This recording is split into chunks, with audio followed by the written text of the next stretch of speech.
El equipo técnico multidisciplinario, con sede en Comodoro Rivadavia, incluye al Laboratorio Regional Forense del Ministerio Público Fiscal, y dentro del cual funciona el Gabinete de Genética Forense a cargo de las bioquímicas Susana Becker Urbano y quien les habla, la doctora Noelia Massari. Para comprender en qué se basan los estudios de genética forense, es necesario recordar que la información genética de un individuo está contenida en su ADN. El 99,7% del mismo es igual para todos los individuos.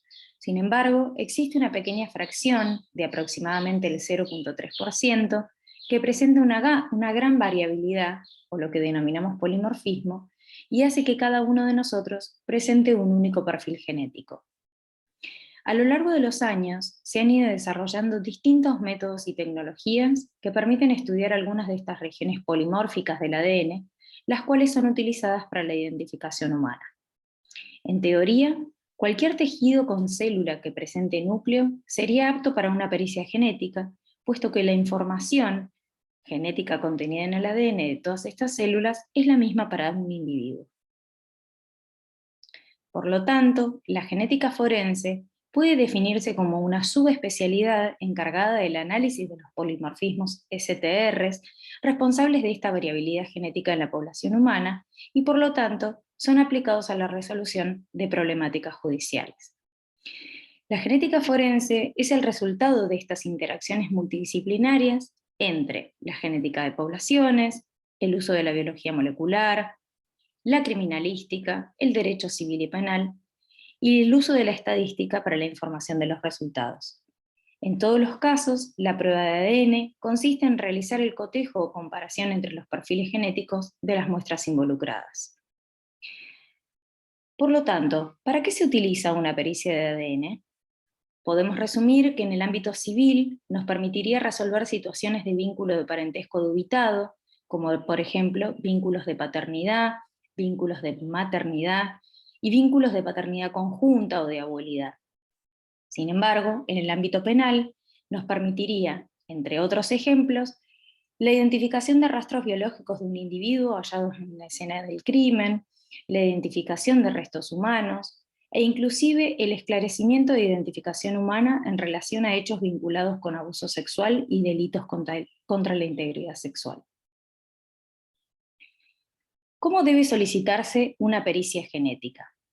El pedido debe hacerse al correo electrónico de nuestro laboratorio forense, el cual se detalla en esta filmina, es laboratorioforense@juschubut.gov.ar, y en el cual se debe detallar los siguientes ítems: los datos de la causa, como por ejemplo número de legajo y carátula, el fiscal de la misma, quién solicita la pericia, si es un fiscal, funcionario, juez y la ciudad de origen.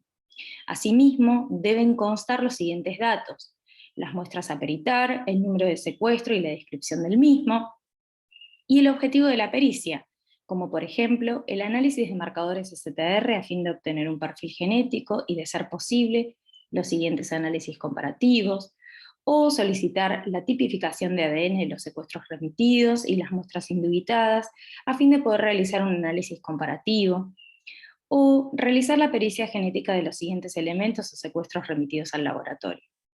De ser necesario, las profesionales solicitarán el envío de actas y o documentos con registro fotográfico del levantamiento de muestras a fin de establecer un orden de prioridades del análisis de las mismas según la hipótesis planteada. Es importante tener en cuenta que la obtención de la muestra, que será nuestra futura evidencia, es un punto crítico de control, ya que la misma suele ser única e irrepetible. Por lo tanto, ¿cuáles son las precauciones al momento de la recolección de las muestras? La primera es la protección del personal y la segunda es la protección de la muestra, evitando así la contaminación por material biológico humano, la posibilidad de transferencia de indicios biológicos, la contaminación por material biológico no humano, así como también evitar la contaminación química.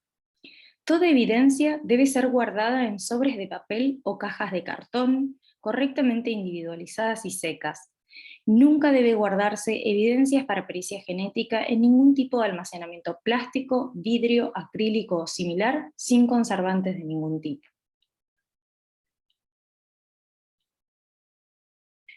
Existe numerosa bibliografía en cuanto a la correcta toma y conservación de las muestras para una pericia genética. Este laboratorio adhiere a ciertas recomendaciones, entre las que encontramos las recomendaciones para recolección y envío de muestras con fines de identificación genética, propuestas por el Grupo Español y Portugués.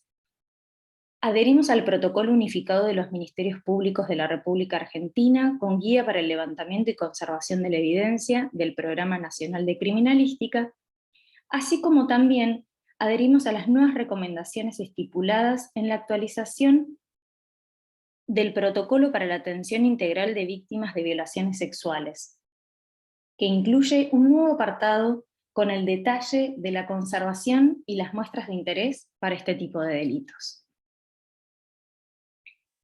Dentro de las muestras para pericia genética, podemos resumir que hay dos grandes tipos: las muestras de referencia o muestras indubitadas, las cuales pueden provenir de individuos vivos, entre las que encontramos sangre en papel de filtro y la toma de hisopados bucales, así como también muestras de referencia o indubitadas obtenidas a partir de cadáveres, las cuales dependerán del estado de conservación del mismo, y podemos detallar que puede obtenerse sangre, músculo liso, o piezas óseas como huesos y dientes.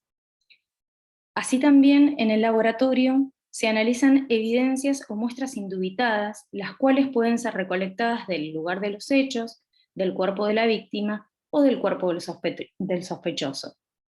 Entre ellas, tenemos varios ejemplos. Las principales muestras peritadas son ropa manchada con fluidos biológicos de interés, colillas de cigarrillos, armas blancas, armas de fuego, hisopos vaginales, hisopos anales, hisopos subungueales o distintos elementos cortopunzantes. Las muestras se deben dejar secar siempre a temperatura ambiente en un lugar protegido y controlado, y una vez secos, las mismas deben ser guardadas en sobre de papel, firmarse y completar correctamente la cadena de custodia. El esquema o flujograma de trabajo entonces incluyen la toma de muestra, que puede ser realizada por el personal de criminalística en el lugar de los hechos, o por los profesionales del laboratorio en el gabinete de genética, siempre y cuando los elementos sean trasladables. Debe fotografiarse cada parte del proceso, se origina un rótulo para controlar la trazabilidad de las muestras, y de ser necesario se vuelve a realizar una nueva cadena de custodia. Luego de la toma de muestra le sigue la extracción de ADN, un paso muy importante. Las muestras de referencia y las evidencias se procesarán en días y lugares físicos separados, dada la importancia de la compartimentalización del laboratorio para evitar procesos de contaminación cruzada. Luego de la extracción del ADN, le sigue la cuantificación del mismo, necesario para saber la calidad y la cantidad del material genético disponible a analizar. Esto permite en evidencias cuantificar, por ejemplo, el ADN de origen masculino. Una vez que sabemos la cantidad y la calidad del ADN con la que estamos trabajando, se realiza la amplificación de estos polimorfismos o secuencias STRs, tanto de marcadores autosómicos como de marcadores del cromosoma Y. Se realiza a posteriori la secuenciación, y de esta manera se obtienen los electrofibrogramas, que son el detalle o los perfiles genéticos de las muestras de referencia y evidencia. Una vez concluidos estos pasos, se realiza el informe de los resultados, en donde se hace el análisis comparativo entre estos perfiles de evidencias respecto de las muestras de referencia que se analizaron para cada caso, y podemos obtener distintos tipos de resultados. Podremos encontrar coincidencia o inclusión de perfiles, no coincidencia o exclusión. Puede ser que nuestros resultados sean no concluyentes, o nos podemos encontrar con que el material peritado no presentara fluidos biológicos de interés o no contuviera material genético para ser estudiado. Por lo tanto, el éxito de los estudios de una pericia genética como herramienta de soporte a la justicia dependerá, por tanto, de la correcta toma y conservación de las muestras obtenidas, de su correcta identificación y del correcto llenado y conservación de la cadena de custodia. Muchas gracias.